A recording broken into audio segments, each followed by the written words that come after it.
The NBA in-season tournament wrapped up this Saturday with the Lakers topping the Pacers to win the first ever NBA Cup, I guess is what we're calling it. It's what I'm going to call it at least. With, of course, LeBron James winning the in-season tournament MVP. Who could have thought? Um, I think personally that the in-season tournament has been a wild success for the league, and I know that sentiment is shared. So in this video, we're going to go over how it unfolded and what was really good about it, what worked really well, and some things that can improve in the future. Starting with the group stages, one of my favorite parts of this tournament was the diversity of the teams we saw make it to the playoff. We saw your traditional contenders like the Bucks, like the Celtics make it in from their groups, but we also saw more under the radar teams like Indiana and New Orleans who got to play on this big stage and kind of announce to the world, hey, we know you don't consider us contenders, but we're still very good. And that's something I really hope continues moving forward into the next couple of seasons. Also, a lot of people were giving hate to the in-season tournament courts, which I actually didn't hate that much. A lot of them didn't look great, sure, but when you take into consideration that it was very last minute, the idea to do this, and they really just had to work within a template Adam Silver put out, you kind of give the teams some leeway. Plus, I think they served their purpose really well. Every time you tuned into a game with this court, you saw it and you were like, oh, it's an NBA in-season tournament game, which is, I'm sure, exactly what Adam Silver wanted. So, all in all, I don't think the courts were a bad idea. Next, we get into the playoff, and almost every one of these games was great except the Bucks Knicks game. I can tell you every Pacers game that was played was almost must see TV because of the Pacers' high powered offense, and we got the down to the wire Suns Lakers game.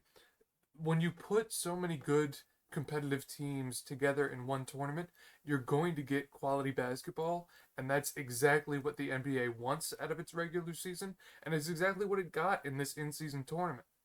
And then we got to the finals, and both teams were playing super competitive basketball. It was clear that both teams really wanted to be the first to win the NBA in season tournament. It was something that mattered to the players, and that was one of the big questions going in is are the players going to care about it? I think the question is answered, and I think they do. The best example of this was the Indiana Pacers. Look at their bench. Look how much they care about a big play in a clearly big game for them.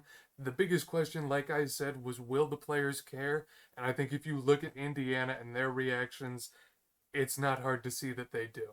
But let's talk about the in season tournament final. First of all, a great game from both sides, but the Lakers did have the whistle on their side. And I'm going to be honest, if you think the NBA wasn't going to give LeBron James and the Lakers a whistle to win the first ever in season championship, you're kind of tweaked. I'm not going to lie. Do you think the NBA would rather have the Lakers win the first ever NBA in-season championship and have that go down in history and have that be their trivia, or the Indiana Pacers? Like, come on. Not to mention, if they win, they can give LeBron James the in-season tournament trophy, and the most predictable move of all time will be when LeBron retires, the in-season tournament finals MVP will be named after him. It's perfect for the league. I'm not saying the Lakers didn't deserve to win this game because they played very well, but I am saying they did have a couple questionable whistles go their way in important moments. One more thing before I get to the things I would change about the in-season tournament, and it's a little thing, but Doris Burke is always so nice to have on commentary. She brings such valuable insight to the game and a lot more X's and O's than you would normally see from a lot of like regional broadcasters. So I think we should definitely make her a staple because I really liked her job in the finals specifically.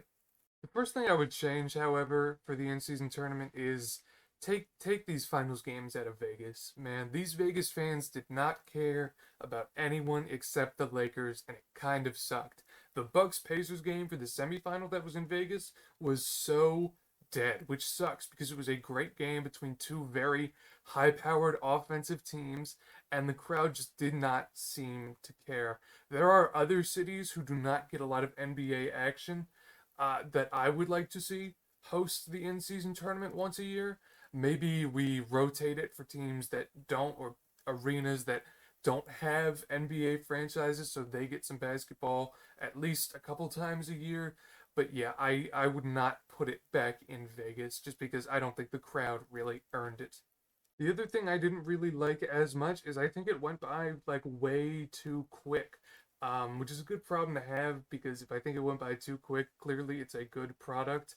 But what I would do is instead of playing every team in your group once, play them twice for a total of 8 games.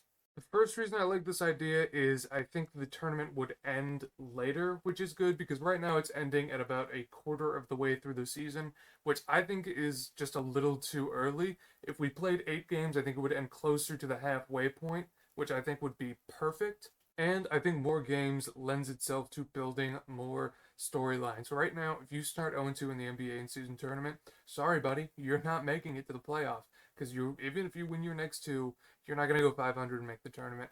But if we have 8 games and you start 0-2, that can open the room for a story of team starts 0-2, starts slow, but then they go on a hot streak of winning in season tournament games, and now their last game in the group stage is for a berth in the playoff. Not to mention, more games gives time for the group stages to build hype around them. Right now, I felt like with 4 games, for the group stages at least, it started, and then once you were kind of getting into it, it ended, and now the playoff are starting.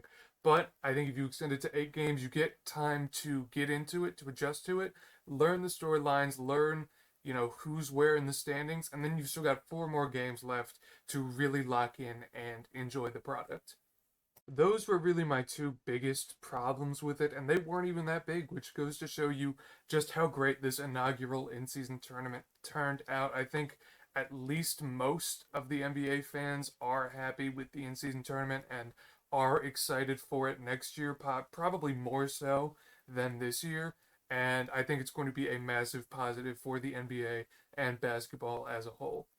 That's all I've got for you today. Thank you so much for watching. If you made it this far in the video, it really does mean the most. If you like this video, leave a comment saying, "Oh my god, Ben, you're so right, you're so cool, you're so spot on about everything basketball related." I love reading them and they're very common. Everyone's doing it. All the cool kids are leaving comments on my videos telling me how cool I am and how right I am about basketball. So I'd get on that if I were you. If you don't like this video, maybe you'll like one of my other NBA videos that I make. Maybe you should check those out. But again, that's going to be it for me today. Thank you so much for watching, and I'm going to catch you.